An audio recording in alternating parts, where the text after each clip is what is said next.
us. You just fucking press the button. You just press the button. That's He did his fucking good. little. He does like a little lasso every time we go live. He's like a little Oh, I can cowboy. see that. He's like a little cowboy in the corner over there. I feel like I'm missing a key aspect. Logan, can you give us a yeehaw?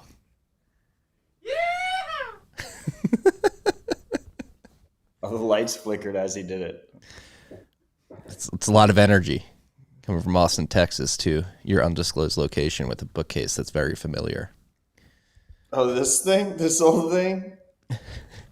We have a storm here, so if my internet cuts out, I'll join back in.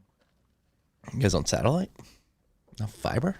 No, but the power just flickered when he said yeehaw. So Okay, no more yeehaws. We need to get the power on. Okay? What is up, freaks?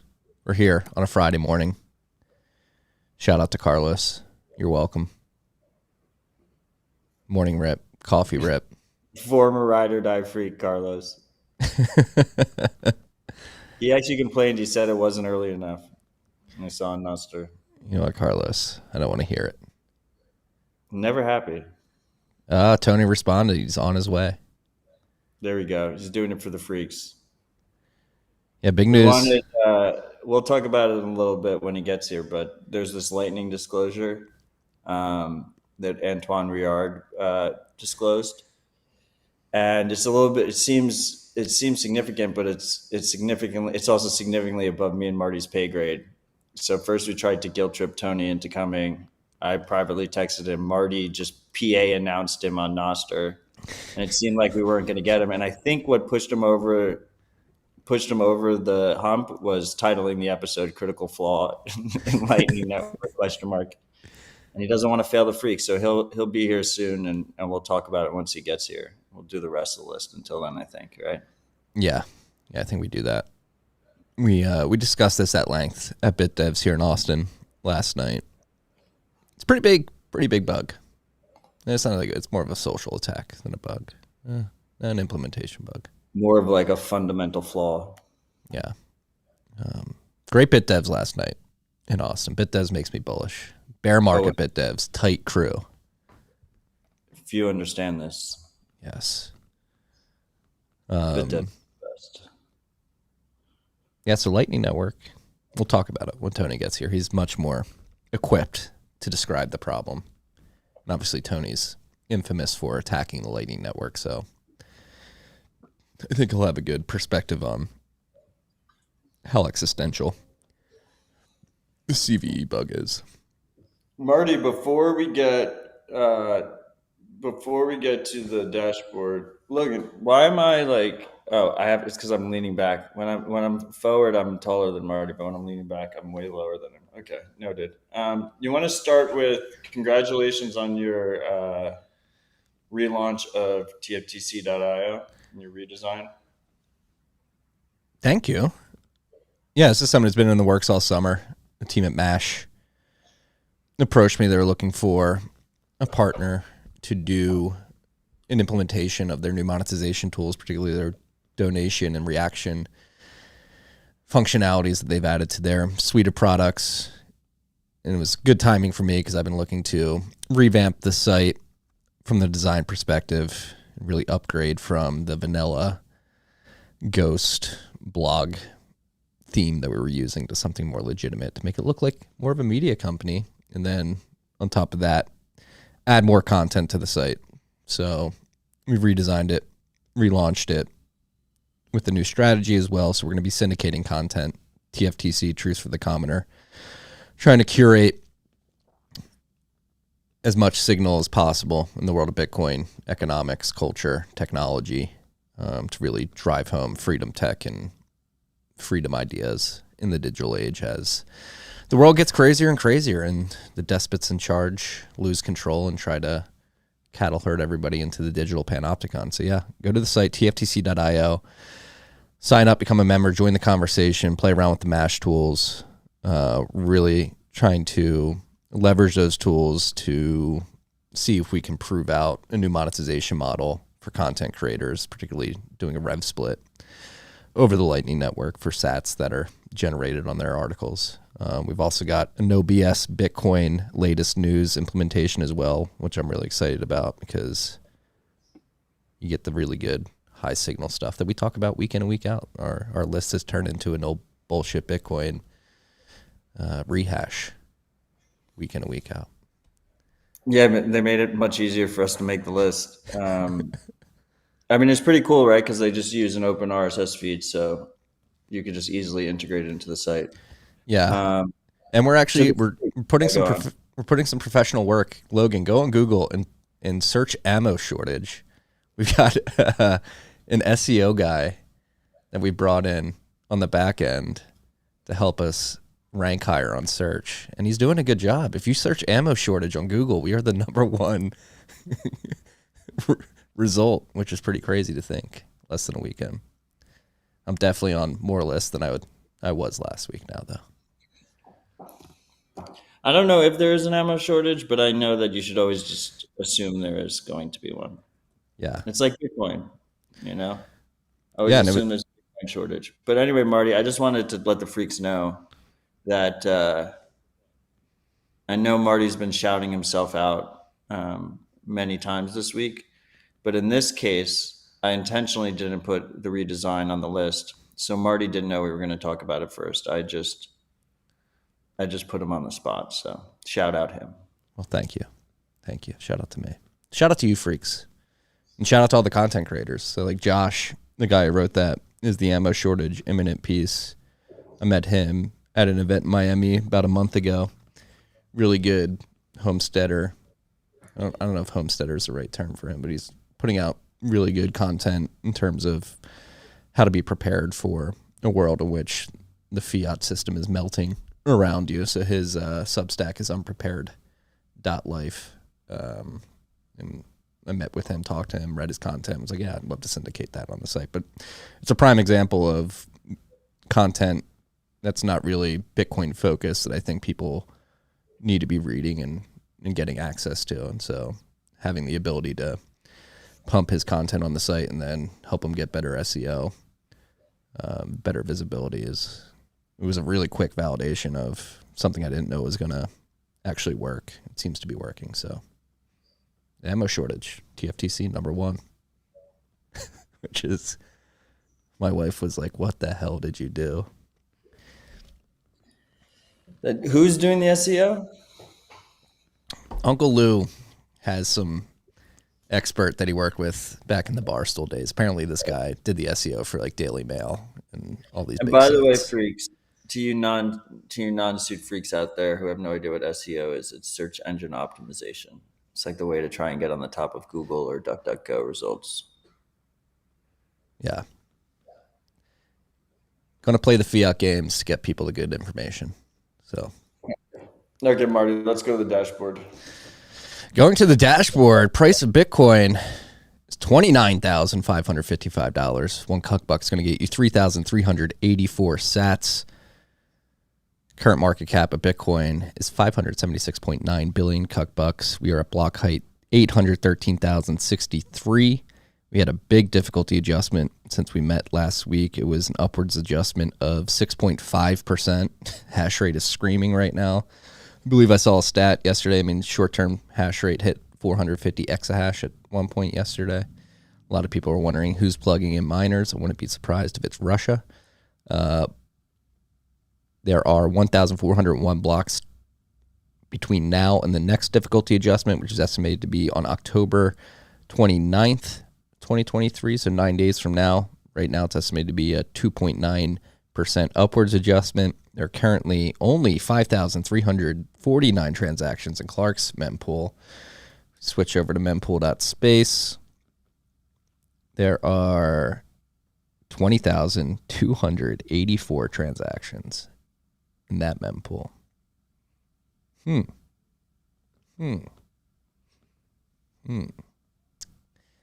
Christmas Eve is... You're on mute. What are you humming about? Thinking of a particular bet.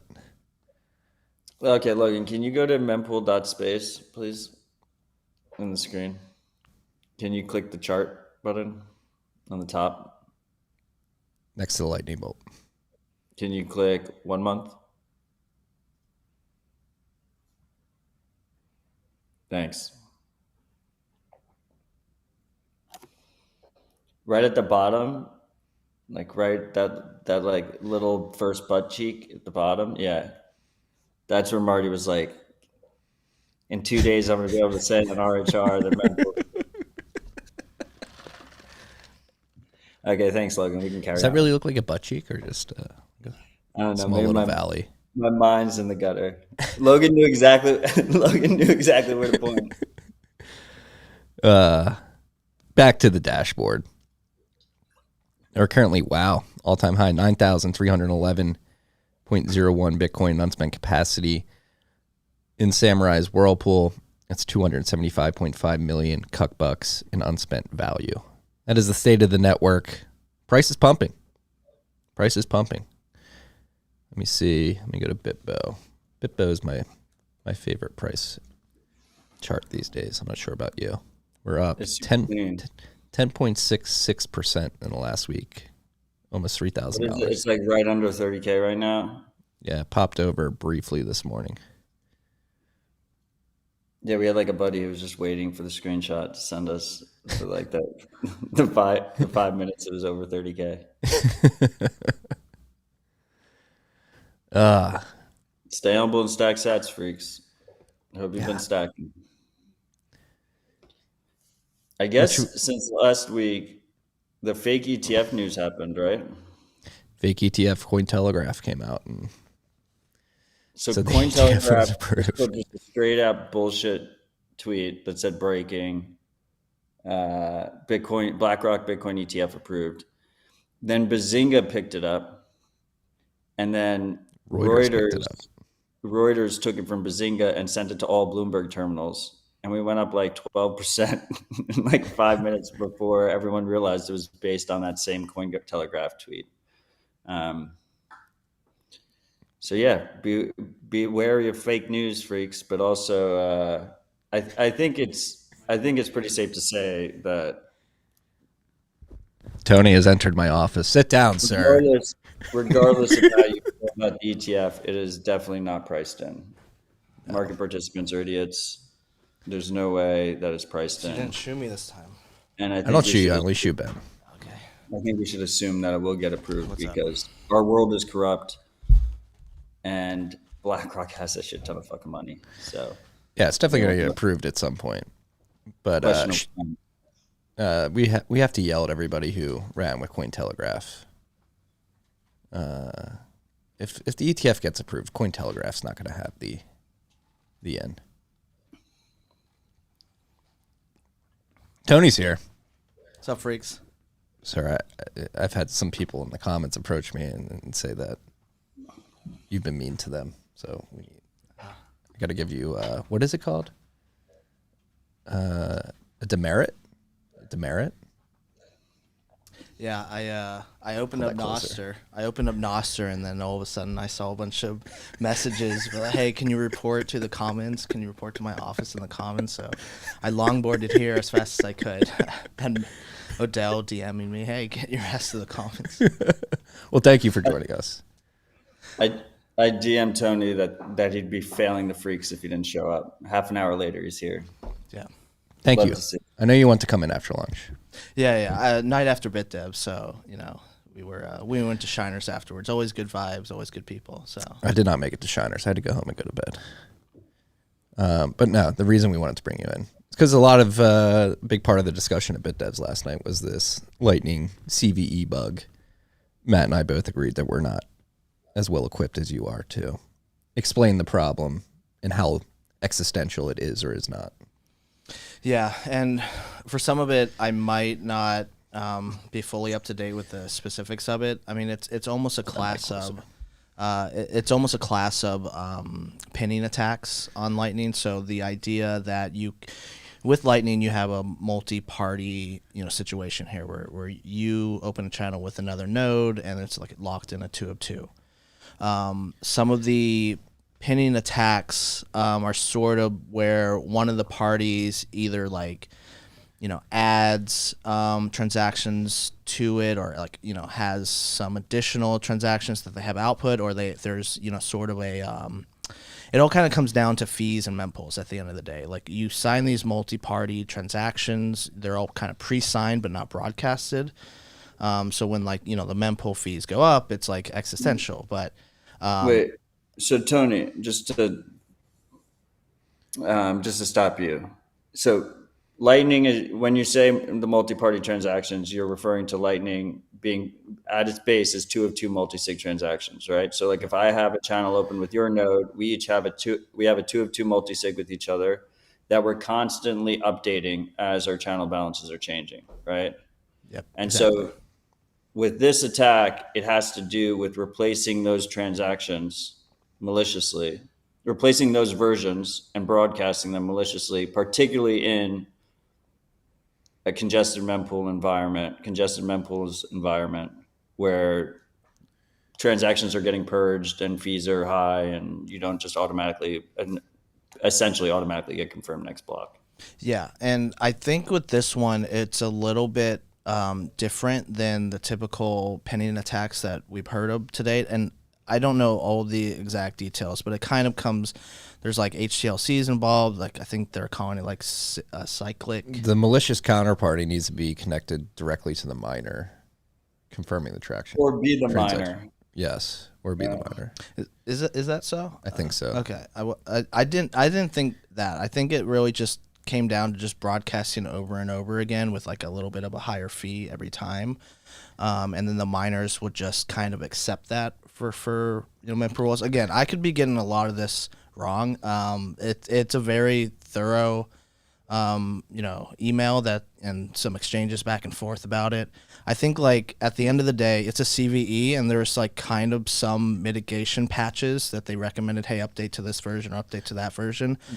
But that said, you can't really completely fix it. It's kind of like a inherent to the base layer kind of thing. Like almost, I think it's not just Lightning affected. Like any layer 2 is sort of, where you're doing multi-party transactions, you're pretty much going to be affected by this class of bugs. And so, I mean, Unchained RIA, he also posted today or overnight too, where he's just like, I'm done with Lightning. I'm going to go back to the base chain and do development there. And, he does a lot of really good, critical work, and especially in the security space. It's hard to. It would be hard to completely write Lightning off because of this. I mean, we've known of so many different, pinning attacks that could be possible. I don't think it's like a hey, let's all give up and go home kind of situation. There's a lot of. So let's add more context to this. So the CVE bug was discovered and disclosed privately to all the implementations December of last year. They all made patches to mitigate the problem but not completely solve it, and then it was announced earlier this week or last week. Antoine wrote that long post trying to describe the attack and how people are mitigating it and whether or not it's fully mitigated. Long discussion in that post with many competing opinions and ideas about the severity of the situation. Matt Corallo was like, yes, these patches helped, but they did not fix it at all. They were childish, I think, is what he said. And Matt said that the only way to completely fix this problem is to have miners sort of have transaction states saved that they can reference to avoid this particular attack. So then you're depending on the miners to become technically competent and do that and take on more data load. Peter Todd hopped in and said like a big solution to this would just be RBF, just having a bunch of replaced by fee transactions sort of created at the onset of the channel open that can mitigate this. Right, like the idea that you don't just pre-sign a state with the current fee environment, you also pre-sign with the environment where it's like, okay, let's get 10x fees, and I'll sign for that, and 15, 20x. You sign a whole range of fee updates as you go along. That way, you're protected up to a certain fee environment. So as long as fee environment doesn't go up past 100x from where it's at today, without you coming back on and updating that. That's the thing. Like, it's a lot of concerns, especially when like, the mempool starts going up and then someone like doesn't come back online again. And like, you were at like one virtual byte, for transaction, 1 sat per V byte. Sorry, drinking my first coffee. You're at 1 sat and you're like signing a bunch of transactions, and then you go offline, and then now it's at 100, sats per V byte, and now you can't do anything from that. But if you're online during that time, you and your counterparty are just continuously signing new transactions. So Peter Todd's approach is like, hey, let's just go ahead and sign up front. It's a lot more signing. So there'd be a lot more like delays and latency, I think, with Lightning. And then it's like, okay, do you do that for the HTLCs too that are in flight? Or do you just disregard those as potentially lost if something were to happen? I mean, getting into the HTLCs, and I think this is a specific attack with like HTLCs, where you can keep doing this. But yeah, it's a little complicated. I like the range approach, but yeah, I think that adds a lot of delay and latency. Yeah. Do you mind if I break Chatham House rules and reference what you said last night? Yeah, since I said it. But Yeah. what did I say? I said a lot of things. Some might not be okay. Yeah, but like the economic cost of this too, something to factor. Like these CVE bugs in Bitcoin are a bit unique because they're not like CVE bugs in your typical software project, because Bitcoin is an economic system and you have to take in that social economic cost of the attack as well. Well, that and like typical CVEs, like it's kind of a scary word to say like, hey, we're running software that, like, technically speaking, like the CVE that was announced for the LDK, it said that 118 was the patch version. 118 isn't even out yet. So like there was a little bit of a disagreement with like there was partially fixed already and like the full partial fix is coming in 118. But like you hear CVE in traditional software, it's like, okay, well, everyone patch immediately. This is like, well, you can kind of patch, but like this is a known vulnerability in Lightning almost, where it's just, we all know pinning attacks, we all know mass exit attacks, we all know like a lot of different things, and we kind of hand wave over some of it. But I think it might just end up being a situation if we don't fix some of these things, or it's just like, hey, Lightning isn't as trustless as we kind of imagine, or at least we were told, and you might want to trust to a certain degree. You might want to open channels with people that or have a relationship Yeah, with. that was the conclusion I came to last night. I asked, I was like, so is the only way to mitigate this is just like to know your channel counterparty?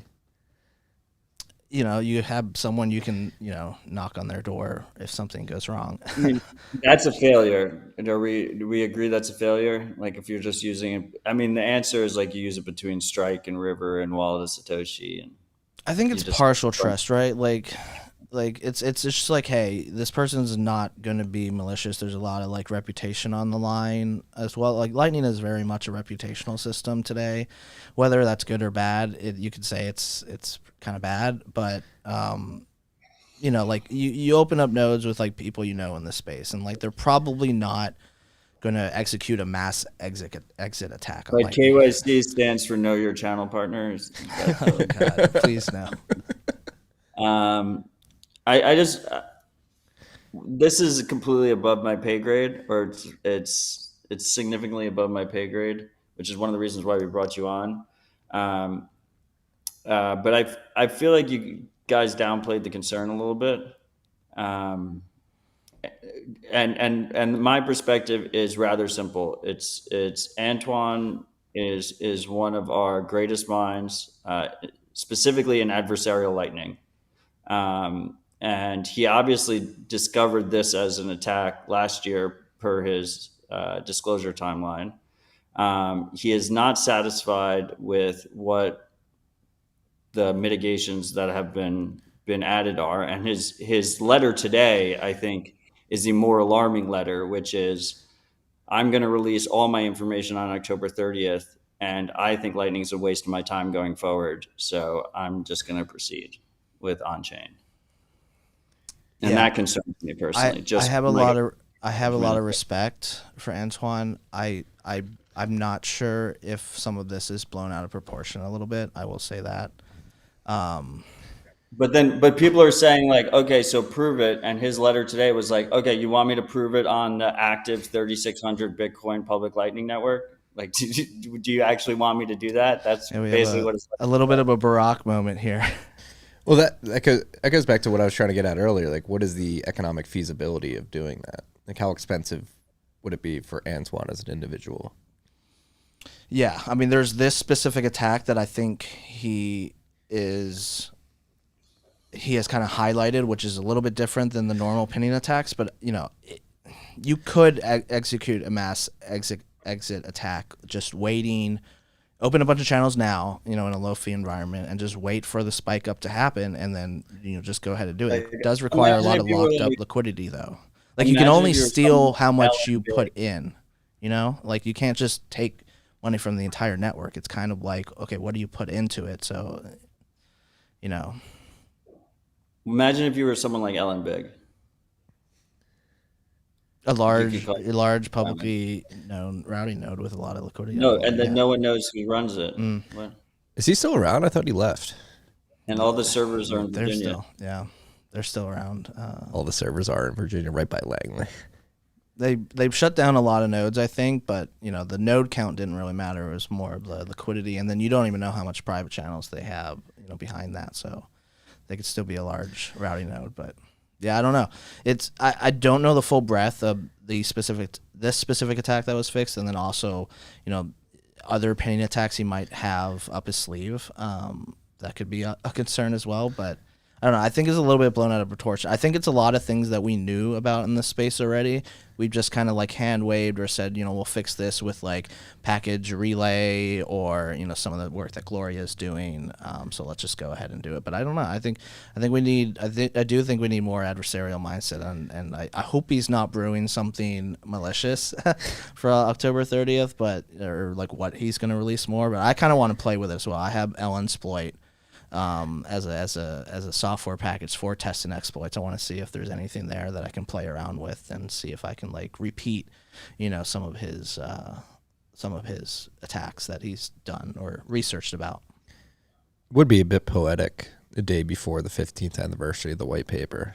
Just have this massive attack on the Lightning Network. Like, still learning. It's still early. We need to approach things with adversarial mindset. That's kind of like where I'm thinking about with like stuff like covenants and other BIPs that we want to execute as well. It's like, hey, like we all know the potential, or some of us know the potential of it, but let's try to game plan this out. Let's try to game theory this out. How can we attack it? We need more like, hey, let's attack covenants or like BIP, whatever whatever is the hottest thing to want to soft fork today. Like let's attack it first and then see how it holds up. Yeah, and that's because this is like all layer 2s. This isn't just Lightning. This is like a fundamental Bitcoin on-chain. Like your on-chain Bitcoin is safe, but like anything above that, you always have this concern, with the base layer. Yeah, and building on that, it dives into the problem. Part of the reason why we brought you in is like a lot of these problems are deeply technical, and it's hard for the layman to fully grok. It's hard for me to fully grok. I don't fully understand that mailing list post, but yeah. Yeah, I mean that is. I've been reading through the post all week, but this morning Peter Todd and a few others hopped in and were like, "Hey, I'm not sure if you even properly described this attack." Here I'll pull. There's a little bit of a language barrier too. I think. Yeah, a little bit. Antoine's French and yeah. So Jochen Heineck went on the list 4 hours ago and said, I found the original explanation a bit confusing. As I understand it, the attack starts by double spending the timeout HTLC transaction of the victim with a pre-image revealing the HTLC transaction. This itself is not an attack. The victim can then use the pre-image to receive the incoming HTLC safely because its timeout hasn't expired yet. The trick is now that the attacker double spends their own transaction before it hits the chain, which is the third transaction only double spends some attacker-controlled input used also by the pre-image HTLC transaction.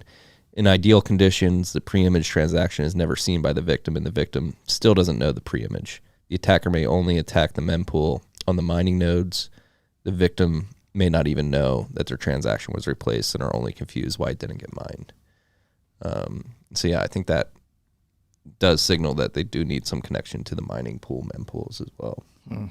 Yeah, I think we're all still. Yeah, it was dropped on Monday. I think I was in the middle of an LDK protocol call, and I was like, "Oh, CVE just dropped." Okay, but yeah, I think we're still like really figuring out the breadth of it. And then it sounds like he might have more information to announce on the 30th. So we'll I don't know.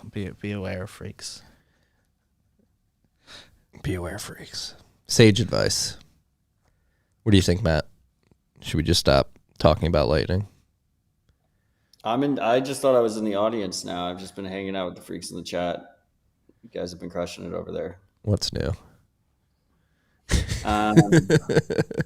Yeah, I mean, just keep an eye on this stuff. I think you guys highlighted something, right? Which is all of this is very new, and there are probably less than 50 people that fully understand like the different ramifications of some of these disclosures. But I think we've talked about, it's been a constant theme on the podcast and on Citadel Dispatch for a while now, that these systems, right? Bitcoin, Lightning, Nostr, like they thrive in adversarial environments, and we need them to be robust in adversarial environments, right? And the only way you can really test this shit out properly is in the real world, like in actual practice. And up until this point, Lightning really hasn't seen much of an adversarial environment. We haven't seen many attacks. So the ideal situation is not to like implore people not to attack. The ideal situation is the attacks happen, and then we build stronger systems as a result. And that's kind of how I'm looking at this. I would say in the past, I have said you can kind of think of Lightning as like two different products. One is like freedom, like sovereign Lightning, and then the other is an interoperable payment protocol between custodians. I think like interoperable payment protocol between custodians is completely fine in this situation. And so if you're bullish on like Strike and River and BitNob and Wallet of Satoshi and everyone just easily using payment channels to send Bitcoin between their different users, I don't think that's a risk at all. And the real thing that has been up in the air since the beginning of Lightning, in my opinion, and has not been proven out yet, is this like sovereign Lightning future. And that was one of the reasons why I wanted Tony on, because like that's the core value prop for what him, Ben, and Paul are building at Mutiny Wallet, right? Which is that every person who wants to should be able to take advantage of sovereign Lightning. Yeah, and even in our case, there does have to be like a Lightning service provider to assist, right? Because in mobile phones, you don't have Bitcoin Core running. You're not sitting there, always online and collecting all the gossip of the network. So, I mean, and even in this case, we're moving towards an open LSP world. So it's like you configure your wallet to point to the node that you at least semi-trust to a certain degree. Like it's not full custodial trust. You're not trusting them with your funds or your keys, but there's still, some trust involved in some relationships. So like, right now we work with Voltage as the service provider, and then, soon we'll have like, hey, point to your own LSP or run your own LSP, or for your family, like run an LSP for your community. And you can kind of point the wallet to the people that you semi-trust. So, that I do sort of agree. I mean, at the end of the day, like the payment channels still work really well. Like if I want a payment channel with TFTC because I'm sending sats all the time, and I want that direct relationship, I can still do that. It's just like the routing is what complicates things, and where you kind of get these attacks where you don't know where the payment's coming from. So it's like if there is an attack happening, then you can't really detect the source really easily. But then also, there's thousands of Bitcoin on the line on the Lightning Network today that we know of. So it's like it's a big bounty system. Sure, there hasn't been a ton of attacks on Lightning, but like it is pretty robust as it is. Like if there were gaping holes, like there's over hundreds of millions of dollars on the line, I think. But yeah, I mean, at least from like a personal point of view, like the Citadel Dispatch node has Way too 200 many channels, channels. and I don't You're KYC. You're fucked. I personally don't KYC my channel partners. So It's the first node Antoine's going to attack on the 30th. when, if that node loses the Sats, then that's when we can. That's when I can safely sound the alarm, and it'll be my sacrifice to the freaks. No, and Tony, to your point, like I do agree. There's obviously a lot of Bitcoin locked in the Lightning Network, big bounty. But this was brought up last night that there's a good argument to be made that Bitcoin and Lightning, even like Bitcoin, people don't understand. Lightning is probably further away from people's understanding than Bitcoin at this point. And so maybe we're just in this honeymoon period post Lightning launch where people, the real adversarial attackers who have the wherewithal, like the NSA has the wherewithal and the funds to actually attack the network, just haven't paid attention to it. And it could be a ticking time bomb or like, oh, this does become economically powerful and an affront to the power of the government. And then they focus on it. These bugs are sitting there. And then we find out 5-10 years from now, like, oh, this was a critical vulnerability. So, and a lot of people were talking about it last night. Yeah, we need to attack these things more. We need to test this more. Yeah, I had a shower thought this morning, and it was basically like, if a large enough entity wanted to, they could do a lot of damage on the network, the Lightning Network as a whole, but still to this day, like the Bitcoin network, like you could be a large entity and not be able to penetrate that. But like Lightning is a lot more, the Lightning Network as a whole is a lot more vulnerable. I mean, Matt, you've been talking about the whole private Lightning Network stuff. Like there's not the network. It could be, multiple networks over time. We could see something like that happen. So there's like attacks on the broader connected public network that you can do. But again, at the end of the day, it still works as a really good, payment channel. So we could have more private networks. We could have banks that have their own private networks. I know NYDIG was wanting to spin it up. Yeah. We do. It's important for the freaks to fully understand this. Like Strike, Cash App, River, Binance, like all of these very large nodes, for the most part, whitelist their peers. You can't. And they probably have a contract with them, yeah. a legally binding contract. A bunch of suits like sit down in a coffee shop and they cheers over espresso and then they sign their payment channel agreement. Every single HCLC, it's backed by a hand signature. Exactly. That's the trust model. And it's still way better than, it's a massive improvement over doing it without, a cryptographic payment channel, right? Cryptographically signed payment channel that settles in Bitcoin. Like that Lightning's a massive improvement on that front. Yeah. So yeah, at the very least, it works well between services and custodians, and individuals can open up their channels with their friends. And I don't know. I don't think it's as doom and gloom. I think we can work and fix some of these things, but with enough time. But I don't know. It's hard. What was the What was the Matt Corral talk? I think Matt Corral's talk is like Lightning is broken as fuck, but we can fix it is like the kind of parentheses talk, and that was 2 years ago at TabConf, or maybe a year and a half ago at this point. It was a really good talk that he did, and he kind of laid out these concerns, a lot of opinion attack concerns, and so it's like not new knowledge, it's stuff that we can work towards trying to fix. Does TapAss fix this? With TapAss? What? Taro. Oh, that's a whole other discussion. Taproot doesn't fix, or TapAss doesn't fix this. It brings up a whole lot of other concerns. Yeah, I mentioned TapAss would actually exacerbate that problem because you have so many people spinning up shit coins and just be like, oh, give me the liquidity, you'll get your shit coin. And it's you're turning nodes into money converters. I don't like that. It brings up a whole class of regulatory issues. Well, anyway, Taproot Assets first mainnet release happened this week. Congrats to them. Yeah. They've been working on it for a while.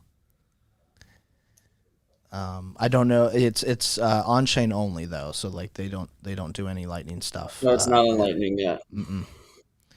That's on the way. So with this, they also released Taproot channels, simple Taproot channels. So you can open up a Taproot only channel with another peer.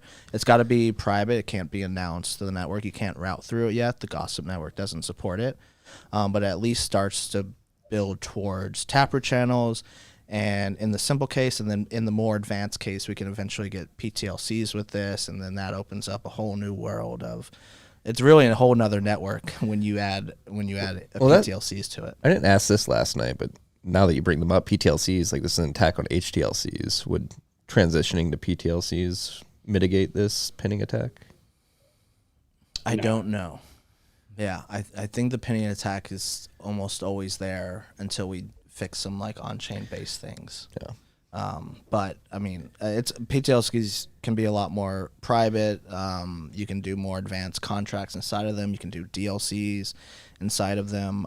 And I think we can, migrate an HTLC channel to a PTLC channel. But you can't route through existing HTLC channels. So it'll be almost a whole new network. Yeah. Which is another fucking problem that we're gonna have to deal with.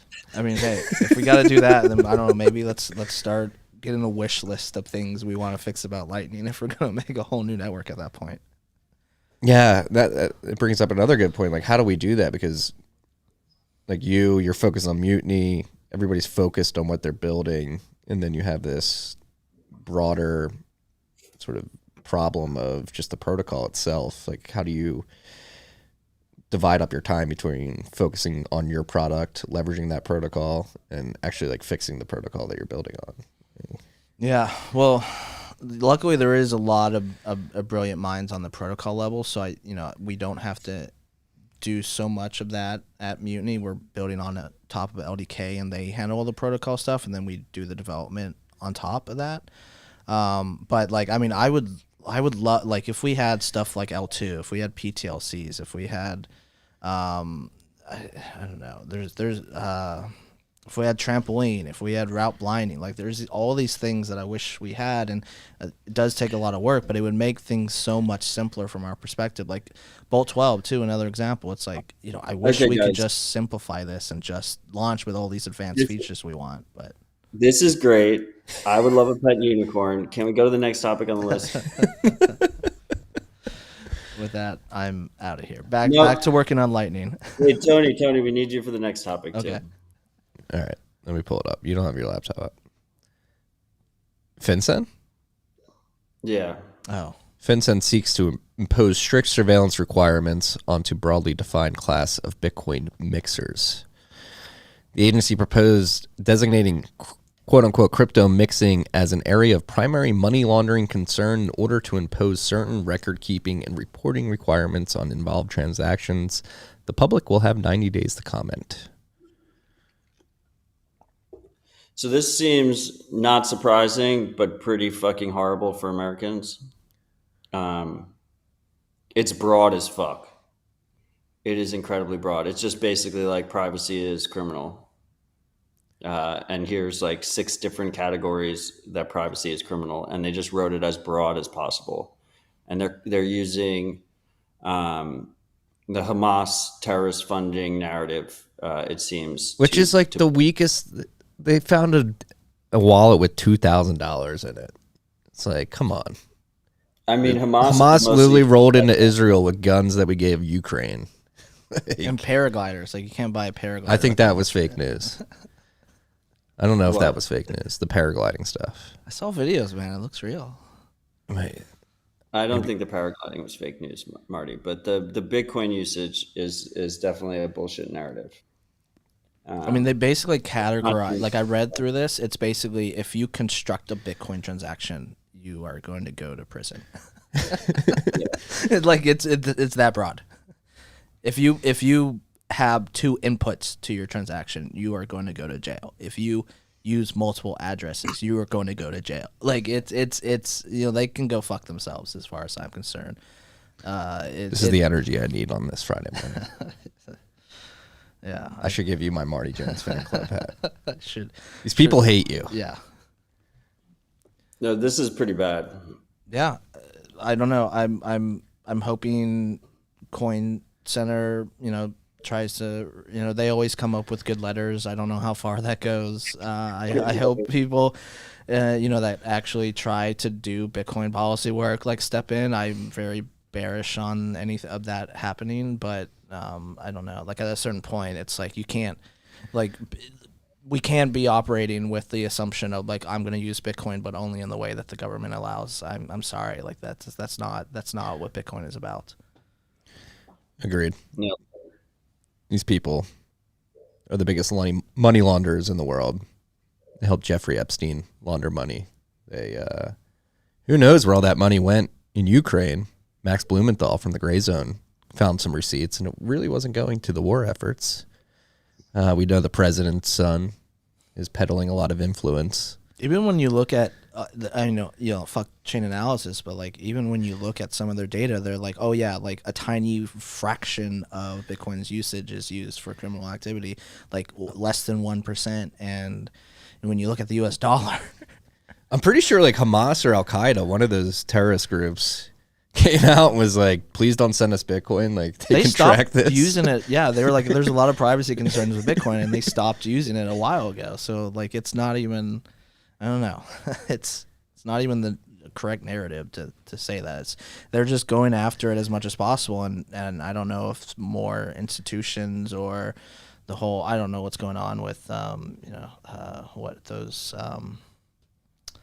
getting it listed on the stock market or ETF. Yeah, there we go. I don't know if like this is what I want in my founders. They don't even know what an ETF. I don't know what an ETF is. I don't know what stocks are. I don't know what shares are. Bitcoin founders just like, hey, ETFs. What are those? Yeah, I don't know. I don't know if it's a lot of like that institutions trying to get involved. Like, hey, we need to make this not so private so we can use it. Say, I don't know. It's a lot of bullshit narratives. I hate all the language that they laid out there. Yeah, and I mean, using a custodial mixer or running a custodial mixer is one thing, but that's not what they're defining. They're defining constructing a Bitcoin transaction. That's what they're trying to outlaw. Yeah, they can try. No, but this gets to, a broader point, which is they're losing control of the situation. I mean, financial system is completely fucked. Like if you look at the divergence between Bitcoin and 10-year real rates, or gold and 10-year real rates over the last few months, like something broke behind the financial system. You had Christine Lagarde come out yesterday or the day before announcing that the ECB is in the quote-unquote preparation phase for the digital euro, so they're going forward with their CBDC. They're in dire economic straits as well. Obviously, this war that is growing in severity in Israel and Palestine has a lot of people worried. Like inflation's still high. September inflation was still at like 5%, so we're in like a stagflationary environment. The ammo shortages. The ammo shortage, shout out. Go Google ammo shortage. Click the link. Keep us up there. The debt, like the debt's gone up. I think somebody ran the numbers yesterday, like the annualized growth rate of debt will have us at like 40 trillion by the end of next year. Like we're going to add another 7 trillion in debt. Long-winded way of saying they're losing control. Bitcoin is an exit ramp. They want to cattle herd everybody into the next version of their essentially controlled financial system, whether it's the digital euro, the digital yuan, the digital dollar, whatever it may be. And Bitcoin is that escape valve. And I think Christine Lagarde has come out and said this explicitly, like if people have an escape route, they will take it. So we need to cut off those exits. Scary. She said that explicitly. Whether it's FinCEN or the European Union, the European Commission, whatever it may be, like they're separate on paper, but they work unilaterally with policy, particularly around financial policy. So they're scared. Mandible. Mandibles? God, I really hope Mandibles is one of my wrong predictions. I do too. Very scary book that I read.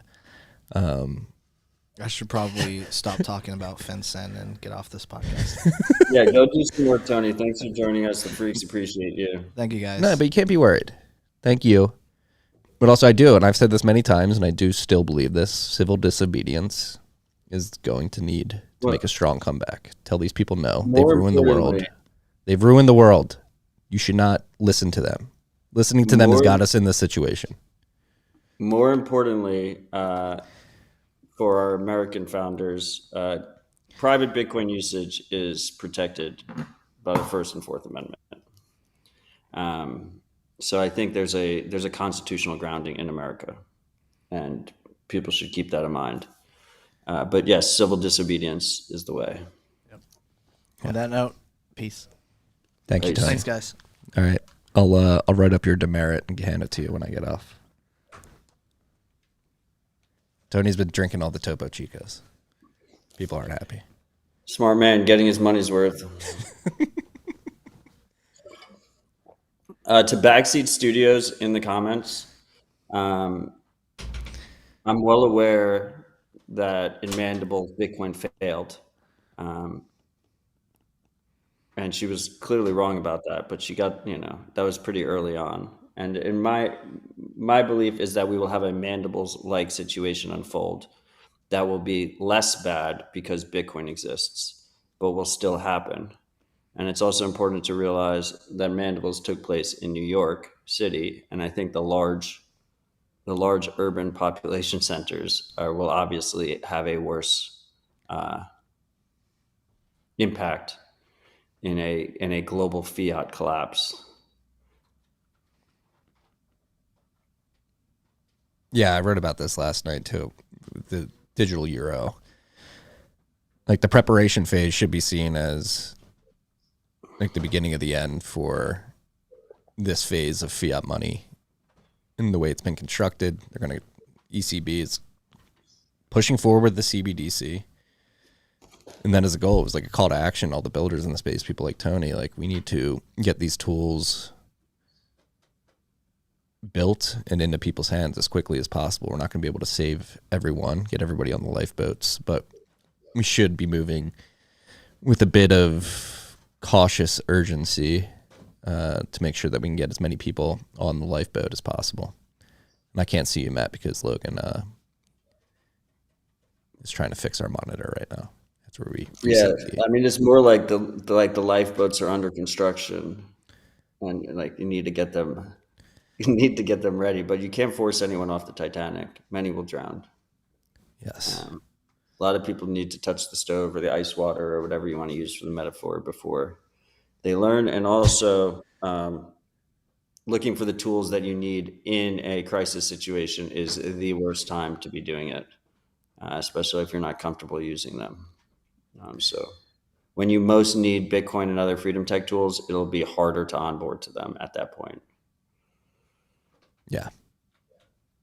Agreed. Luckily, the Lightning Network's completely fucked, too, so... I wanted to name this episode "The Lightning Network is completely fucked," but Marty didn't like that. It was gonna ding us on the algorithms. We need to get the message out there, Matt. We need to play the fiat games. We need to play the fiat games. Algo horror. To our advantage. Weaponize the fiat games against the fiat system. It means being an algo whore. You want the bankless guys funneling everybody in the Ethereum? Look, I don't care. My life's short. I don't need to be one. If people want to figure it out, people can figure it out on their own. And yet you're here week in and week out. You say that. Just for the freaks.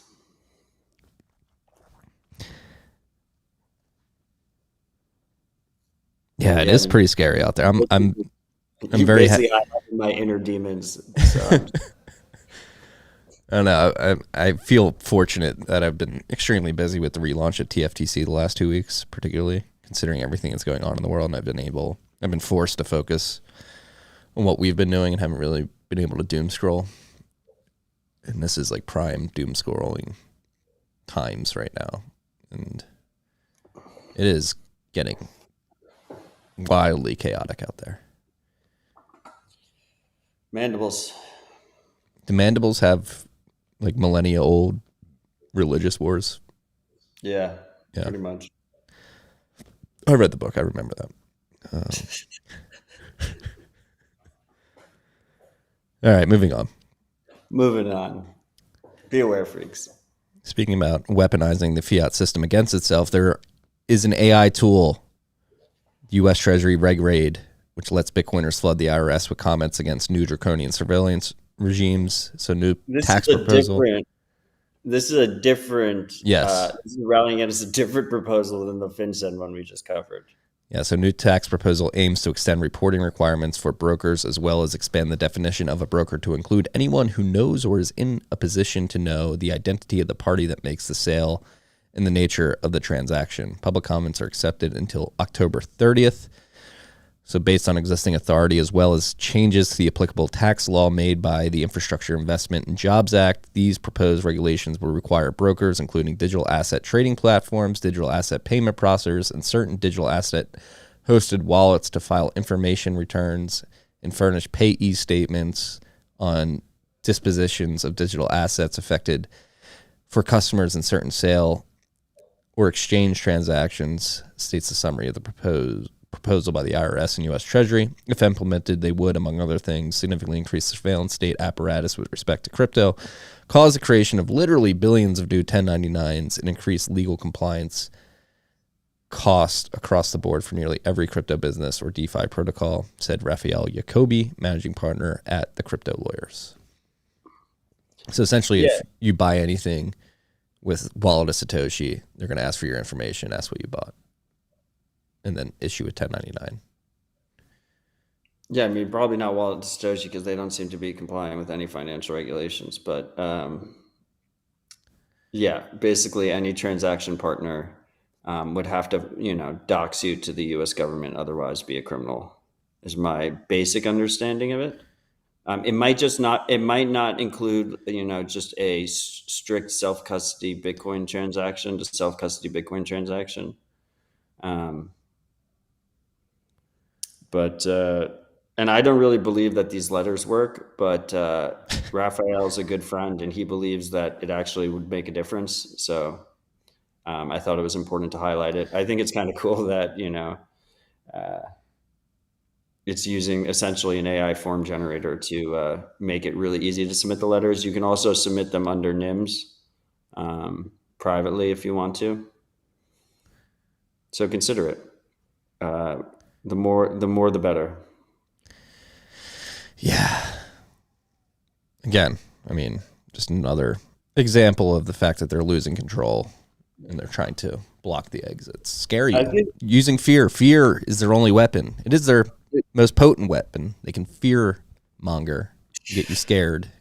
I know their most potent weapon is fucking putting a gun to your head and throwing you behind bars.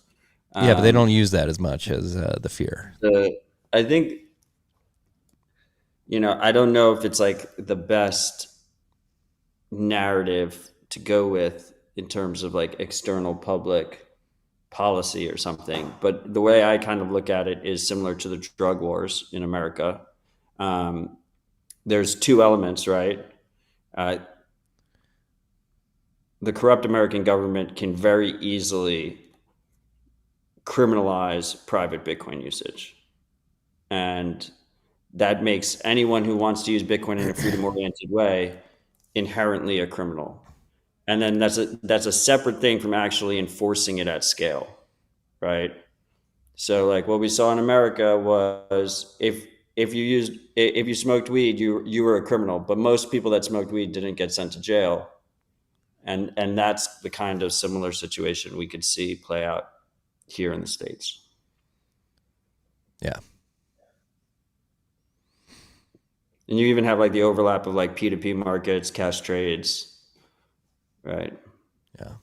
And with weed, you actually have like a cool little reversal, right? Where you see the decriminalization happen and then like the strikes of weed come out, right? It's like when you walk in, it's like an Apple store. You can buy weed on the street in Nashville, like on Broadway. Just like people selling joints on the sidewalk. P2P, circular economy. No, we are reaching that boiling point, freaks, where the government's desperate. They're going to clamp down on you. And again, I do want to stress this. Do not be afraid to civilly, peacefully disobey. It is your right as a human. It is your inalienable right to stand up and say, no, I'm a free, sovereign individual. I have the right to privacy, the right to pick the money that I want to use, the right to transact with others as long as I'm not causing harm to others. It's very simple. And the government, again, is the worst perpetrator of everything they tried to claim their citizens are doing, whether it's money laundering, harming people. I mean, the U.S., Biden came out. I sent a tweet out last night saying lovely, a quote tweeting like a 20-second part of his speech, and everybody missed it. Like, Biden directly referenced World War II last night during his speech. Sort of like a light nod to the fact that we might be in World War III right now. And everybody took what I said and was like, oh, he's just like pumping the military industrial complexes. No, like he directly referenced World War II, which means he's priming the wheels for World War III. It's fucking disgusting.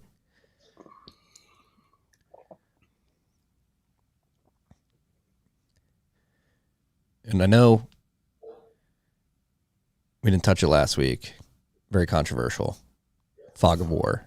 Shit's going on. But it is, the one thing I will say about what's going on in the Middle East right now is really disheartening that many people on both sides don't recognize that they are actively being divided by the powers that be, riled up, a lot of vitriol. Obviously, everything that's going on both sides is very terrible right now. It's disgusting. It's extremely sad. But it's just like I'm just having flashbacks post 9/11, which led to 4.5 million dead in the Middle East, which led to the Patriot Act, which led to more money printing. And they're just rerunning the playbook, it seems, in my mind, using pattern recognition.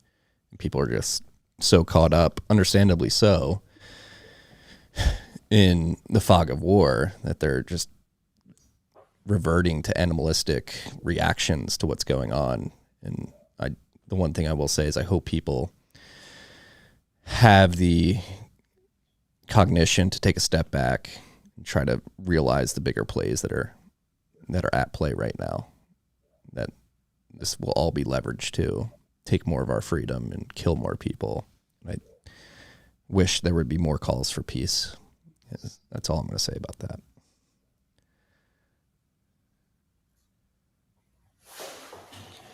No public comment. Next topic. Block. It's 12:15 here. I'm going to go grab a drink. All right. Block completes the first prototype of the MDK hashboard. So this is their mining hashboard that they've been building. I think they announced it a couple years ago. Building on the insightful community feedback from the initial announcement and our recent progress update, we have just completed the first prototype of MDK's hashboard, which sits at the heart of the mining system. The MDK hashboard uses 100x Intel block scale 1000 series ASICs in a grid-like array.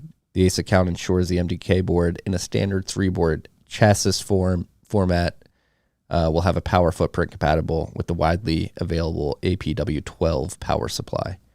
Hashboard is also sized to be compatible with popular miner chassis dimensions. It has thus been designed to allow easy use of aftermarket components. Some photos of our prototype hashboard are provided below. In order to keep temperatures under control and maintain operational steady state, aluminum heat sinks are attached to the board and make contact with each ASIC using a highly conductive thermal interface material. Long story short, they're making progress on their hashboards and they're sharing it publicly. Whether or not they're ready for use in actual mining, it's not quite there yet, but it's getting closer. Building in the open, as the Block team has been trying to do with this mining project, with their BitKey, which actually we missed that last week. They launched the BitKey. That's out there now. Right. Beta, yeah, but I'm pretty sure. I haven't gotten mine yet, though. Yeah. Neither have I. I'm in the first shipment, I believe.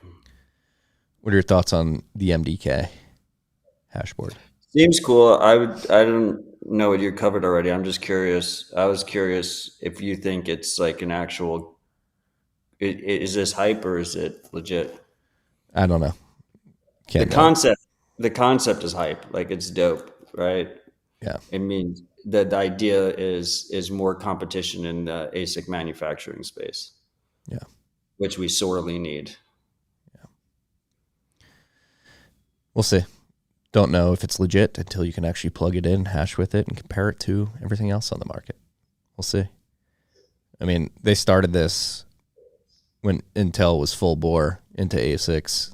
Intel stepped back. It seems like they're stepping back in. So who knows what that from the Intel side means for the production of these in mass in the future.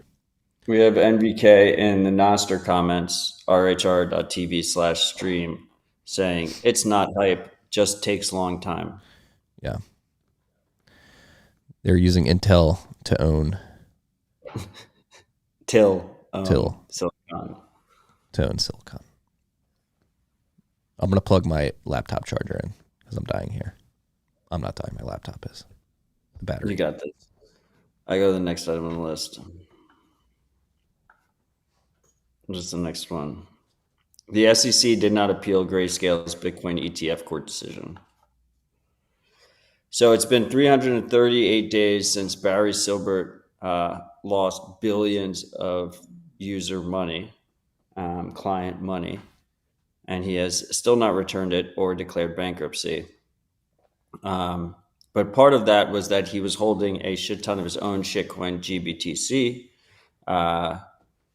and did a bunch of leverage trades and different deals that involved like complete degen shit that involved GBTC. So they've been trying to turn it into an ETF to reduce the massive discount that has resulted where GBTC was trading below the actual Bitcoin price. And part of that was they sued the SEC, who continues to block them. They won their court case against the SEC. The SEC let the deadline lapse where they could appeal it. So it looks like the SEC is not appealing it. GBTC, I believe today, refiled for an ETF, and their discount is the lowest it's been. It's the closest the actual price of Bitcoin has been in a long fucking time. So, there might be an actual situation here where Barry somehow escapes the guillotine. But I don't hopefully think so. not, because I hope that everyone learns their lesson and stays humble and stacks sats going forward. Well, Grayscale might, but I don't think Barry will. This Genesis stuff is pretty bad. Pretty bad. They took FTT as collateral. Yeah. And like he knew they were insolvent ahead of time too. Yeah. I don't think he gets away from that. Grayscale might get their ETF, but look, he shouldn't. I mean, he definitely committed massive fraud, but we shall see. We will see. But I didn't include it in the list, actually. Did I forget to include it in the list? What's that? It's such important news. Grayscale, Genesis, and Gemini all got sued finally. Yeah, that's what I was referencing. Yeah. By the New York Department of Financial Services, right? Or the New York AG. Yeah, someone in New York, one of the New York regulatory bodies, finally filed against them 337 days after billions of dollars was lost. That's how long it took them. Sometimes this shit moves very, very slowly. Typically does. Yeah, apparently they're going to get all their New York licenses ganked if the court wins. Well, I mean, this is a ridiculous thing, right? It's like while all the suits are like freaking out about Tether and Binance and Bitfinex, like Gemini was advertising itself as the most regulated cryptocurrency exchange in the world. They complied with the Bit license. They had like a full set of suits Crypto behind needs them. rules. Yeah, they were advocating for more regulations. And then meanwhile, they were lending out a shit ton of user money to absolute degen gamblers. Like that was part of their business model as the Gemini Earn program. And as a result, there's about $1 billion in Gemini user funds that have been locked for 338 days. that have just been completely lost, that you can't withdraw. Those users can't withdraw. And the Gemini twins, the Winklevoss twins, have been pointing the finger at Barry. Barry has just said that it's not his responsibility. He was operating within the rules of their agreement, and the reality is they're both responsible. Clearly, this idea that you go to Gemini and you get an email from Gemini and it's like, you're a valued Gemini user. Like, have you thought about putting your Bitcoin to work and getting 4% interest with our Gemini Earn program? And then they go to the Gemini Earn program and there's a big ass terms and conditions that's like, you're really just lending your money to DGen Barry Silbert and you have no recourse against us. It's Barry's fault if you lose your money. Is a ridiculous concept. Like, that's bullshit. That's just legal bullshit. Agreed. We're getting all the grift out. This is the bear market where a lot of the grift gets shaken out. Yeah, we have Peak Clown World, Marty. Somebody called Peak Clown World. I think it might have been Tur. I almost responded to a tweet. I was like, don't do this, don't do this, don't do this. Every cycle, some grift gets weeded out, some doesn't, and new grift comes. Like, it's just human nature. And if we have a global permissionless financial system, you are going to have scammers. Like, scammers will use that technology, just like scammers use cars and cell phones and internet. They will use Bitcoin, and the scams will continue until personal responsibility improves, and that's going to be a basically forever process. Yeah, scam of the week. I got 3 texts from 3 different individuals. Apparently, there was a fake Elon account on Instagram, like doing a Bitcoin giveaway. I had my cousin email me like, "Is this Bitcoin giveaway legit?" I'd be like, I didn't even see it. I was like, "No, they're never legit. Faucets are long gone." Well, I mean, Nostr is kind of a faucet now. If I like your shitpost, I just send you sats, no strings attached. Yeah, it takes more effort. The true, like Gavin and Andreessen faucet was no effort. You just put in an address, you get your Bitcoin. Yeah. Well, you get Gavin's Bitcoin. Yeah, you get Gavin's Bitcoin. Was he a CIA op? We'll never know. Maybe we will. Moving along, OpenSats grants long-term support to Vasil Domov and Gleb Dalmenko. And they also gave their third wave of Nostr grants out this week. I'll let you take this one. Yeah, I mean, just shout out to Gigi, our OpenSats board. Everyone's just been crushing it. And the money's rolling out. The Bitcoin is rolling out. We have more grant recipients than ever. This week we've already had 2 big announcements on this long-term support program, which is this idea for Bitcoin core contributors and other incredibly important developers and reviewers, so that they have long-term support that they can rely on, similar to a salary, right? I believe we have publicly announced 5. More are coming. And yeah, it's just incredibly, incredibly bullish. I absolutely love to see it. And but just to understand like how this process works, is like Gigi runs this full time, and our board has to vote. A simple majority by our board approves the grants. So if you've submitted for a grant at opensats.org, well, first of all, if you haven't submitted to opensats.org/apply and you're responding on Nostr or Twitter about like, why hasn't my project got selected? It's like, you got to apply. So first of all, you got to apply. And then second of all, there are a shit ton of applications, which is awesome to see. And our board has to go through them and has to, you have to get 5 votes in order to get some Bitcoin. But all the payouts go out via Bitcoin. It's been pretty cool to witness, because I think of it like, first of all, you can see all the information at opensats.org. We have our blog hosted there. But it's basically like we're running a business that has a massive Bitcoin payroll, which I never got to experience before, right? Like there's over 50 grant recipients. Most of them have year-long grants that are paid out monthly. So it's like 50 plus Bitcoin transactions to they're not employees in this situation, but you could almost kind of think of it like that.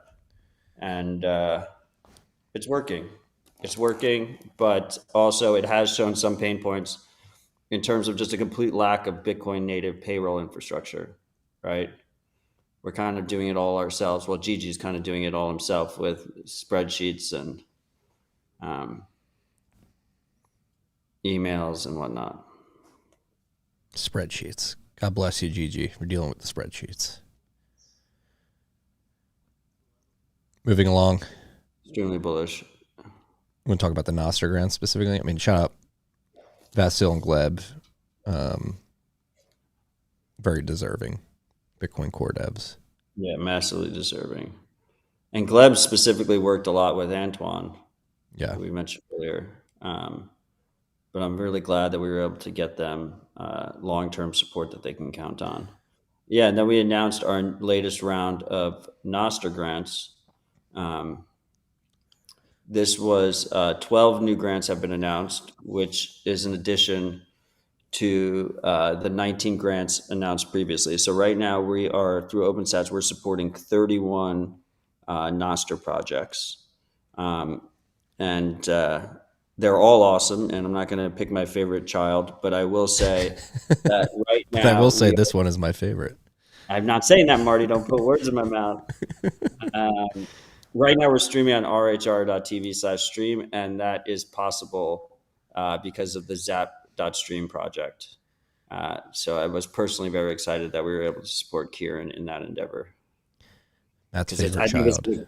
It's such a cool project. It just fucking works really well for us. It's like the best chat ever. So if you are in the YouTube chat, consider joining us in that zap.stream chat instead going forward. It's fucking lit in there. Well over 50,000 sats worth of zaps in the zap.stream live stream right now. Shout out to you freaks in the live chat. See Ethan Tuttle, NPub 16ZXFXY5, Daryl Cooper. I don't think that's Martyr made, but Lionel Coinbank, NPub 1 QQQUR, Ivan. RHR.tv/stream. Yeah. Oh, we need to get talking business on air. We need to get the OpenSats. We need to get Gigi on board at the back end of TFTC so we can syndicate these announcements in the future. Got good SEO. It's worth it. I'll discuss with Gigi. All right, moving along.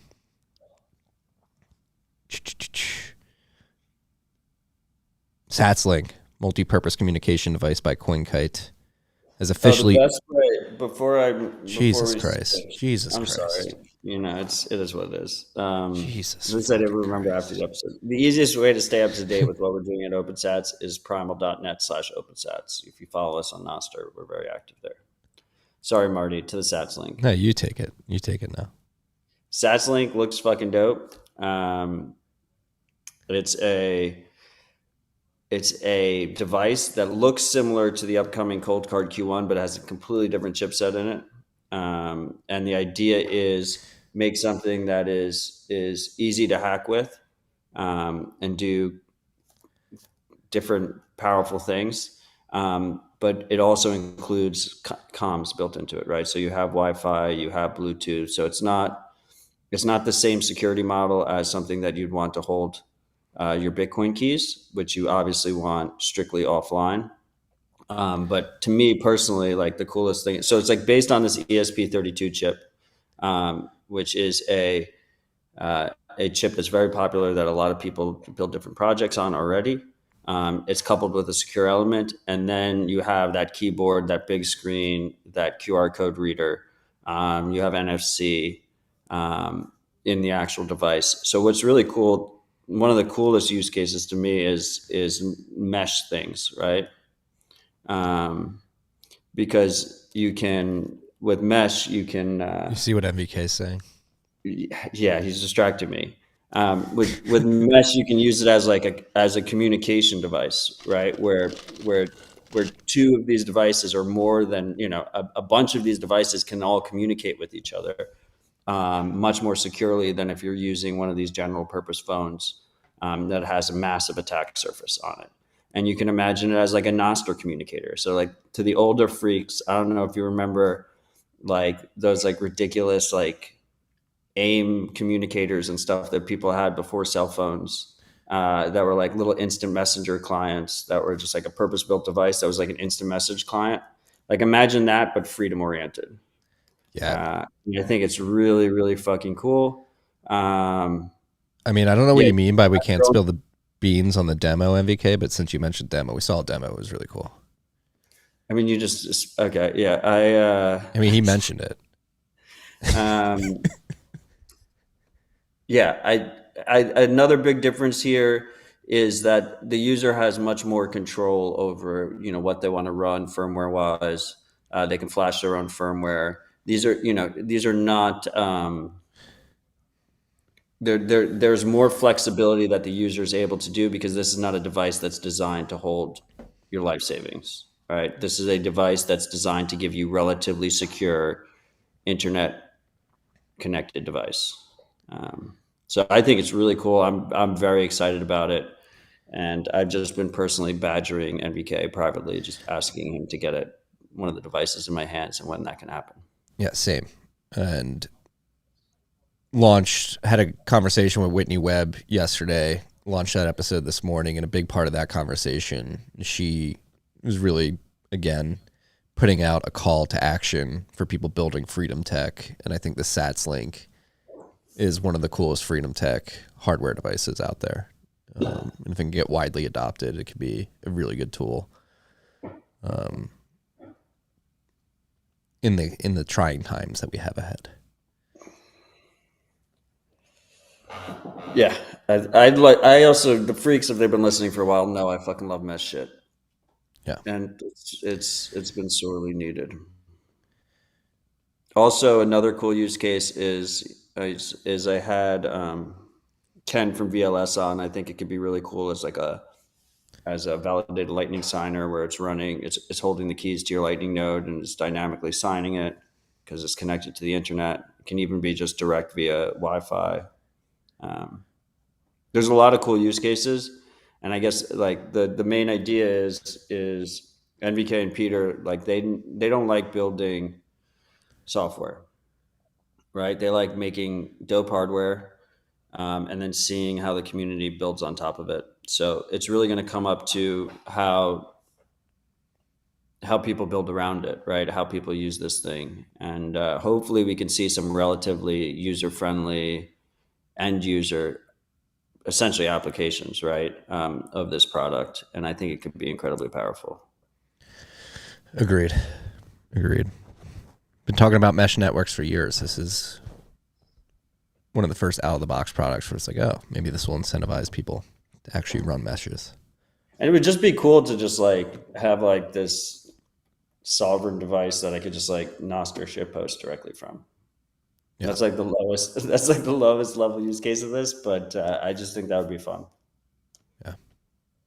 It would feel like the future. Agreed. We need the future to come faster. And with that being said, we're about to enter the software updates section of the show, which means I have to find Fountain and read the top 4 boosts from last week. There were a lot of boosts. I think we're number 1 on the charts right now because of you freaks. Top 4 boosts from Rabbit Hole Recap 274. FTX was a Ponzi. At Svenjol, 99,999 sats, 9s across the board. Palindrome boost, 1 sat away from a 6-figure boost. Education. I never miss an episode and learn a lot. Keep up the good work. Thank you, Svenjol. Appreciate you, sir. We're getting like fractals of parody right now. At Cum Rockets, Cum Rocket. 69,420 sats. Stay humble and stack sats. Shout out to Logan, the Giga Chad. Shout out to you, Logan. If you understand this. Shout out to me. How's it feel to be a Giga Chad? It's good. Or you're gonna come Rocket. Come? Well, you might have to hit that again because coming in at number 3 at Cum Rocket, 69,420 sats. I think I figured out Cum Rocket's just a big meetup announcement board now. Peninsula Bitcoin Meetup, Thursday, October 26, 2023, at St. James Gate Bar and Restaurant, 1410 Old Country Road, Belmont, California, from 5:30 to 7:30 p.m. This month, there will be some special treats. We will discuss a new project called Bolt 12 Prisms, where you can display a static QR code on your node and split Lightning payments and Compass Coffee Bitcoin blend coffees. Again, that's next Thursday, October 26, 2023, at St. James Gate Bar and Restaurant, 1410 Old Country Road in Belmont, California, from 5:30 to 7:30. If you're in the area, go check it out. At Mav21, 53,678 sats. Stay humble, stack sats. Good advice, Mav. Great advice. Great advice. Thank you, freaks. Thank you, freaks, for participating in Podcasting 2.0, value for value. We love reading your boost. We love seeing the funny names you come up with. Cum Rocket's officially got his own Cum Rocket now. Never thought I'd see the day. Logan's laughing. You didn't look at them before. Usually you look at them before to know when you have to hit the button. You don't? Oh, you just got fast fingers over there. I don't know how many freaks remember because it was a long time ago, but the reason that meme started in the first place is because it was Marty's favorite shitcoin. He would mention it all the time. Yeah, I think it was because like Caleb Presley from Barstool, that was like the one he was pumping. Not pumping, but like satirically saying we all need to get in the Cum Rocket. And Asscoin, I think, were the two. The two he talked about. On to software updates, Bitcoin Core version 25.1 has been released with bug fixes, improvements, and updated translations, not transactions. So at the P2P layer, you have parallel compact block downloads, take 3, unconditionally return when compact block status is read status failed. I'm not going to read the release notes. You guys know I fall into that trap from time to time, and I just did. Moving on. Peach Bitcoin version 0.3.2 has been released. You can now connect to your own node. It's pretty big feature there. Add to your privacy and your ability to validate and verify what's going on when you're doing trades on Peach. Next, more P2P trading updates. RoboSats version 0.5.3 alpha has been released. You can now do face-to-face cash trades. Make sure you do it in a public place or relatively public where you can't get. Can we? Logan, can you play a video directly from Slack? I can see how that might work in Firefox. Just recent. Where is this? I don't know where this file is. Okay, we can continue. Did you see the? Have you watched McCormick's new documentary? In Argentina, I watched part of it. Yeah, the restaurant part. And the acquiring cash part, which was pretty insane. Oh, I know where it is. Okay, here I sent it in Slack. It's uploading now. But he does like, so he's in Argentina in it, right? And he needs to get cash in Argentina without using the fake exchange rate that the government has. The government has a fake exchange rate that's not the real exchange rate. And then if you have dollars, you can actually get a better black market exchange rate. And it was a P2P cash trade. And I feel like people don't appreciate. Did you get it? Yeah, he's got it. Did you hear that? Okay. Yeah. Yeah, I heard it. You heard it? Okay, Matt heard it here first. This is my first ATM here in Buenos Aires. You're the ATM. Okay, so... Well, you come with a good recommendation. Here's the bricks. I recommend to count the dollars, and please, the pesos are already counted. Don't maybe wait until that, but... Hold on. Is this $500 of pesos? $600 of pesos and 2,400 dollars. Yeah, exactly. You can check the bills for him. Okay.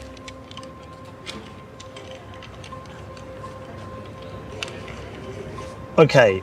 So I've got Tether. Yeah. Okay. Perfect. It's the I had a pain with it. I had it on. stablecoin we use the most. So I had it on Ethereum yeah. because I'm an amateur, and our good friend here said no, I should have it on Tron. I got a chuckle out of that one. That's correct. Correct. Depends. Okay. Perfect. I'm so nervous it's gonna go wrong. You send him a little bit more. Yeah. Yeah. You have a cost of Okay, so what is that? 3075. All right. Is this all correct? Yeah. I'm so nervous. I hate. Or it's like it's your first. It's my first. Yeah. Like with Bitcoin, I know exactly what I'm doing. I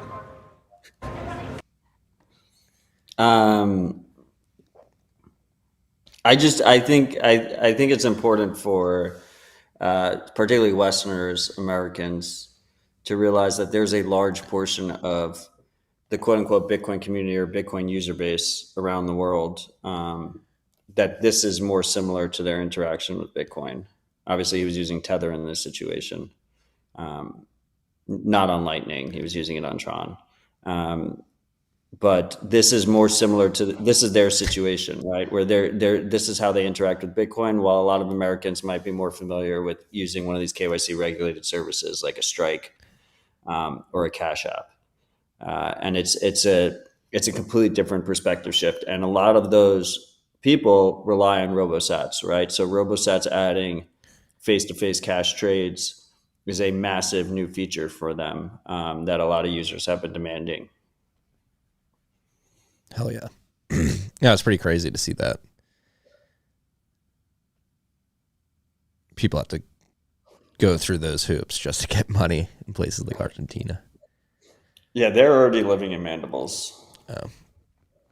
The crazy thing about mandibles is if it happens in America, it means it's happening in the whole world because we're the base currency. Yeah. Like when it's happening in Argentina, they're able to use Tether and US dollars because it's not happening in another country. It was not, to the same level. It's not happening in another country. But if it happens in America, what do you have to rely on?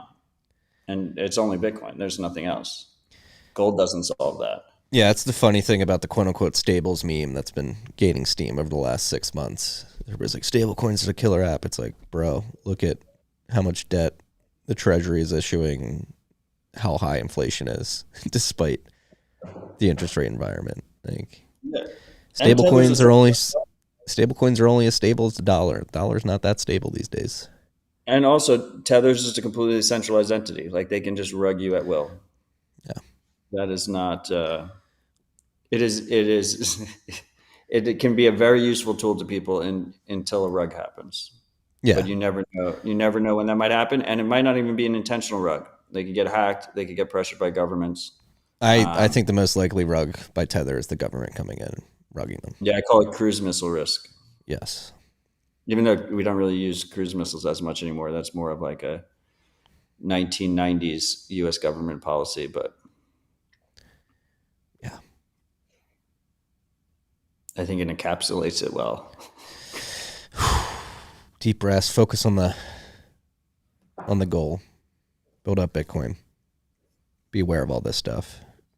But yeah, if the dollar goes tits up, that exchange does not make any sense. Maybe it makes relative sense, but you're going to have to bring 2 wheelbarrows of cash, a smaller wheelbarrow for the dollars and a bigger wheelbarrow for the pesos. Blue Wallet version 6, BTC Pay Server version 1.11.7 has been released with bug fixes and improvements. Blue Wallet version 6.4.9 has been released, and that comes with an airdrop multi-sig cosigner. So you can airdrop on an iOS device to cosign a transaction. No, this is actually cool. First of all, like I was completely ignorant of airdrop until like a month and a half ago. Like just being able on an iPhone to airdrop something. Yeah, because I don't use an iPhone. It is pretty fucking seamless. I saw a friend do it. Like, it works really well for transferring information between Apple devices. So what they're using this for is to set up the multi-sig wallet. So you're transferring public keys using it. So there is a privacy risk. You're not passing PSBTs? For this, it's just transferring XPubs. They've historically used QR codes for that. They've historically used QR codes for PSBTs as well. If you've ever set up a multi-sig wallet with just QR codes, you have a very long animated QR code that is a pain in the ass to transfer between devices. Like, your arm gets tired holding up whatever device is the one that's being held up to the camera. So this could be significantly better from a UX point of view. I imagine it'd be almost seamless. But your trade-off is there could be a privacy risk there, not actually your money being spent because of this as a setup. So I think it's kind of cool. I think people don't realize, or it's just easier to be provocative about things. In a world where you're able to get very secure hardware devices that are purpose-built for Bitcoin, like the Cold Card, is a fantastic world. Like, it's awesome that we can, buy these state-of-the-art transparent devices and secure our Bitcoin in ways that otherwise would not be possible. But there are many scenarios, and people are already living in these scenarios, even if Americans and Europeans might not be, where you cannot get that kind of hardware. And so Blue Wallet's ability to do multi-sig or even single sig on an old phone that is ideally not connected to the internet is a very useful component of their wallet, in my opinion.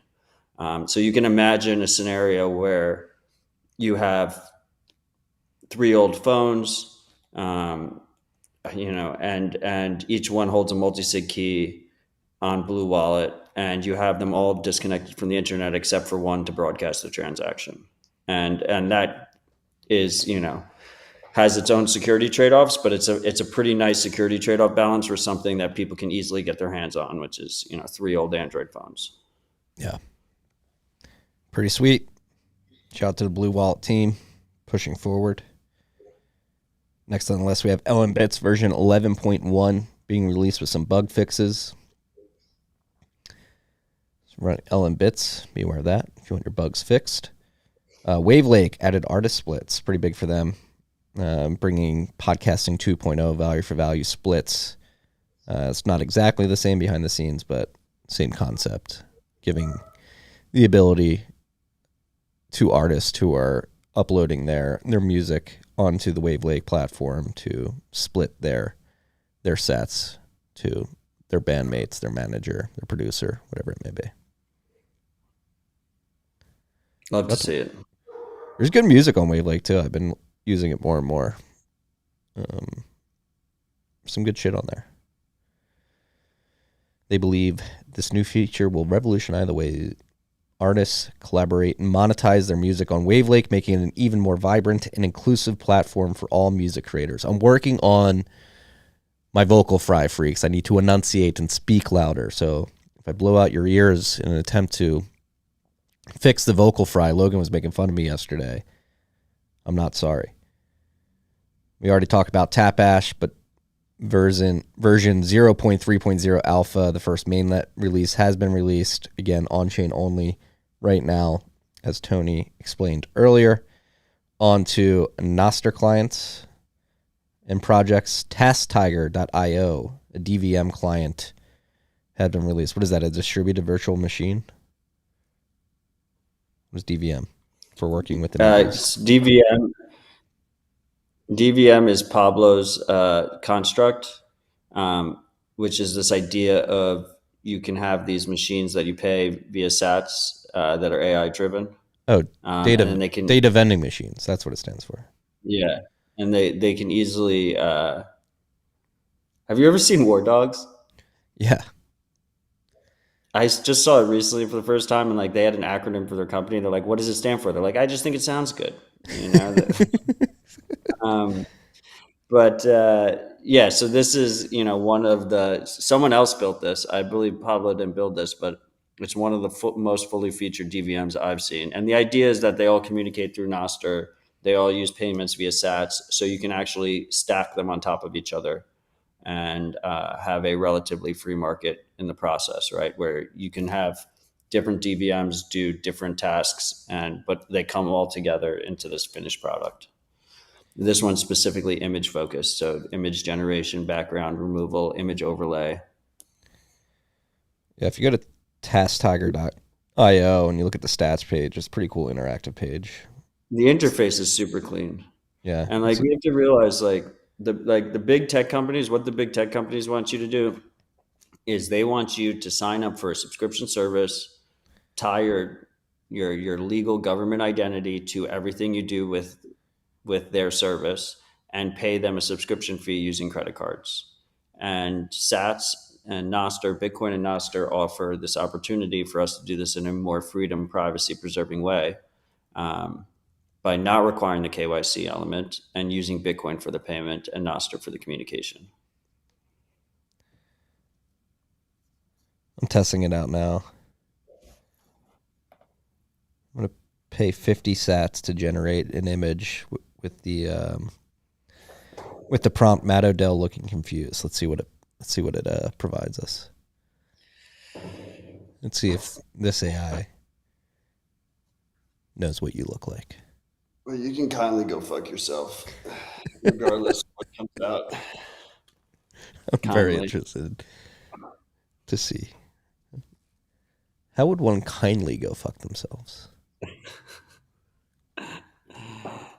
Wow, yeah, there's still a lot of work to be done. What did you just make? I tried to get a no chair zone. There's chairs right there. There's nobody in the chairs, though. Anyway, I think this is pretty cool. All right, that's still processing that job. We'll see what it brings back. No Strudel update, Zap splits and UI improvements. No Strudel is an open source web client for microblogging on the Nostr protocol. HZRD149 is running that project. Finally has a stable version. That's it. Light list for the Nostr updates. On to more news headlines. Onramp launches the new multi-sig custody platform in collaboration with BitGo. Advisor at Onramp.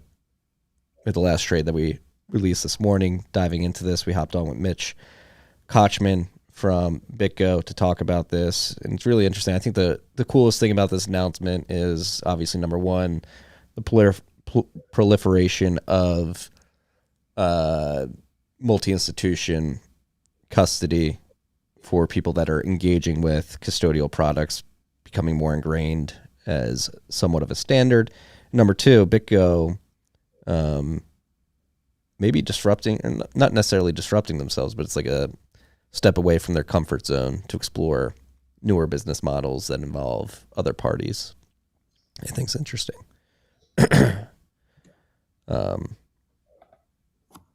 So yeah, the goal here is to give institutions, high net worth individuals, registered investment advisors a product where they can get access to Bitcoin, or their customers access to Bitcoin, while using best in class multi-sig, multi-institution custody.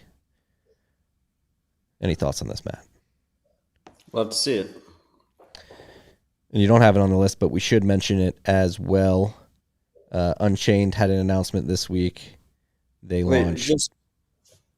Oh, I'm sorry. Go ahead. Do you think when I do that, do you think I do that intentionally? What, when you just don't talk? Yeah. That I already know what I'm going to say. I already know what I'm going to say, but I wait for you to go to the next topic. I don't. It's just that's when it comes to me.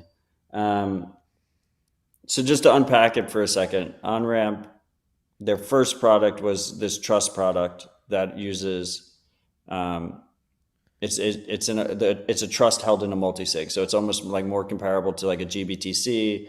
You send them money and everyone's funds is in the same multi-sig, but it's a better trust profile because it's 3 key holders rather than just Barry Silbert degenning your money.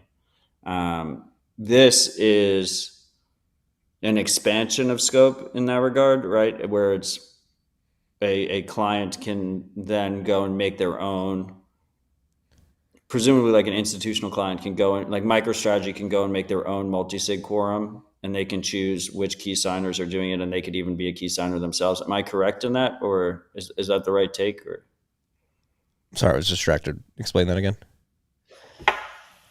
I don't know. I'll ask Tanguma. Now you know what it feels like. Were you listening or no? Were you actually not listening? I caught the end that you could switch out key partners. Is that what you said? Is it so clients can just pick their key partners instead of You can using like the default?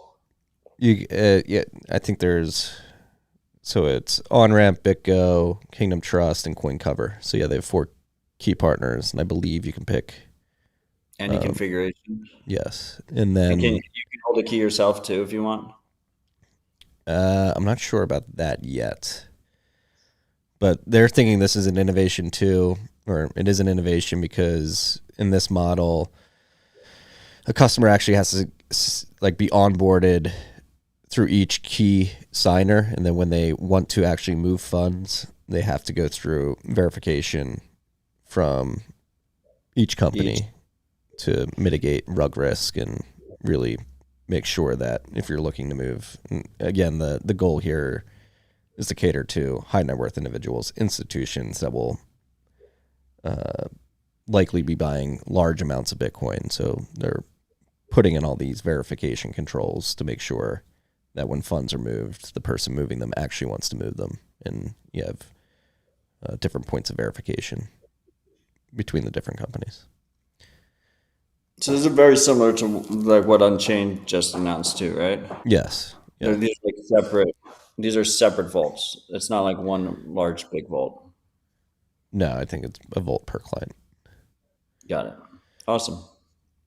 I mean, if you're running one of these businesses, and for whatever reason you don't want to take self custody yourself, it is strictly better for you to use a multi-sig product where your rug risk relies on multiple of them colluding rather than just a single potentially degen custodian partner or a custodian that complies with state seizures or something like that. Yeah. We had a TFTC earlier this week going through it. You can go listen to that. Last trade launched today. Go into more depth. And then on that news too, similar tip, Unchained announced their sound advisory RIA sort of sub company. So a lot of problems that have existed for people that have registered investment advisors manage their wealth for them is that the RIAs will not buy Bitcoin for them. They do not know Bitcoin. They do not how to get access to it. And they a lot of times refuse to actually allocate people's money into Bitcoin and say, hey, this is not for you. Recognizing this problem, Unchained launched Sound Advisory, which is an RIA that understands Bitcoin, understands how to acquire it the right way using Unchained vaults. And so if you're looking for an RIA that understands Bitcoin and you want it to fight with to get an allocation to Bitcoin, you can do that via Sound Advisory now. Do we lose you? Is the storm above you? Awesome. You got all grainy. What else do we have here? Last on the list. I think I'm back. Or 2 more on the list. Silk Road hacker showed Fed $70 million worth of Bitcoin on his laptop before getting arrested. Is this loaded?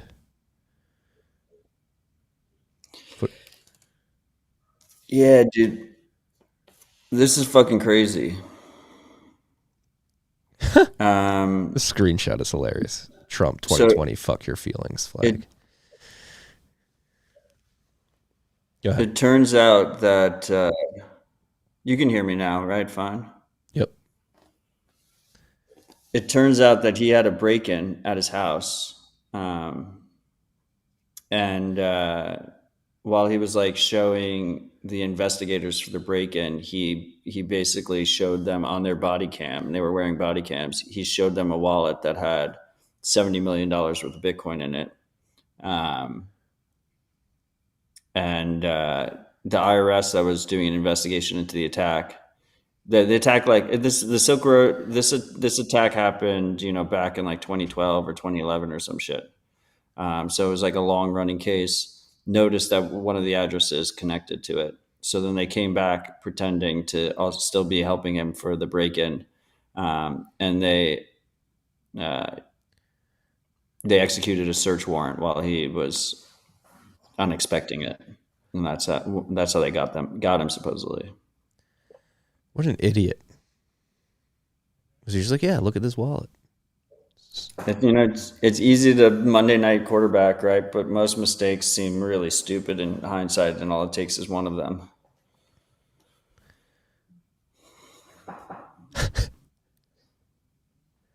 Agreed. I'm laughing because look,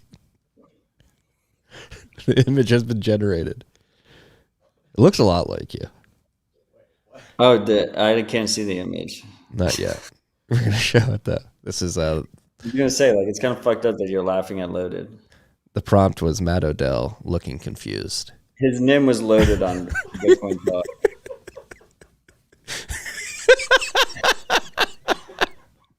I'm You glad look good. for that. Thank you, sir.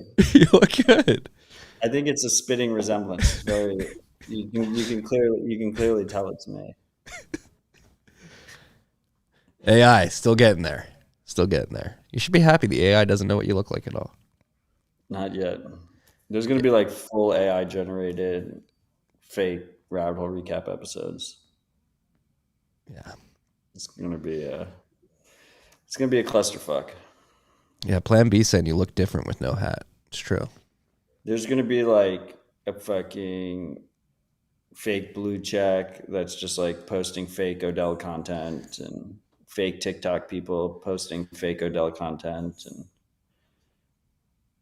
I'm just gonna live in the woods and do goats and other stuff when that happens. Goats and other stuff is a good plan. We've got to wrap up though. We've got one more thing on the list. Twitter starts charging new users $1 per year to unlock posting. Matt Odell was right. You heard it here first. I got nothing to add. I'm starting to think that Matt Odell may have been right. It's not about the payment. It's about the identity verification. They're rolling it out to users in Australia first or something like that? In New Zealand. New Zealand? They're like their most Close enough. compliant users. But the goal is very clearly to verify the identity of all users. So they have more data and control. Yeah. Be aware, freaks. Be aware. That was a good rip. Good Friday morning, 2-hour rip. I've got a call in 23 minutes. Anything we should talk about between now and then? No, just nothing has changed. Stay humble and stack sats. Business on Air. We're going to be back next Friday too.